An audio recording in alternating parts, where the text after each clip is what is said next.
11 കൊല്ലം മുത്തുനബി തങ്ങളെ ഒട്ടിച്ചേർന്നു നടന്ന ഖസ്വ എന്ന ഒട്ടകം മുത്തുനബി തങ്ങൾ പറഞ്ഞു നല്ല ലക്ഷണമുള്ളതാണ്, ഒരിക്കലും അത് മൂട്ടുകാട്ടിയിട്ടില്ല. ഹബീബായ സല്ലല്ലാഹു അലൈഹി വസല്ലം തങ്ങൾ റബീഉൽ അവ്വൽ 12 വഫാത്തായി. പിന്നെ ഖസ്വ വെള്ളം കുടിച്ചിട്ടില്ല,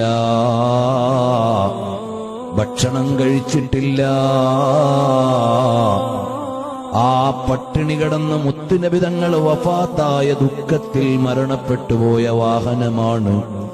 എത്ര വലിയ ഭാഗ്യമാണതിന് കിട്ടിപ്പോയത്. അതിന്റെ ഒരു കുളമ്പിന്റെ അടിയിലൊന്ന് ചേരാൻ കഴിഞ്ഞിരുന്നെങ്കിൽ നാളെ സ്വർഗത്തിലെത്തുമ്പോൾ ഒരു പരിഗണന കിട്ടിയേനെ. ഹബീബായ തങ്ങളെ ഇഷ്ടം വെച്ച് സ്വർഗത്തിലെത്തുന്ന ഉഹദ് പർവ്വതമുണ്ട്. തങ്ങൾക്ക് വേണ്ടി കരഞ്ഞിട്ട് മദീനത്തെ പള്ളിയിൽ നിന്ന് സ്വർഗത്തിലെത്തുന്ന ഈത്തപ്പന മരമുണ്ട്.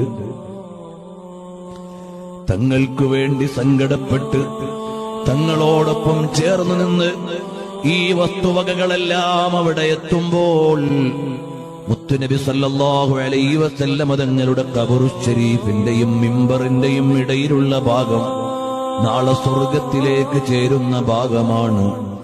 എത്ര വലിയ ഭാഗ്യമായി പോയി.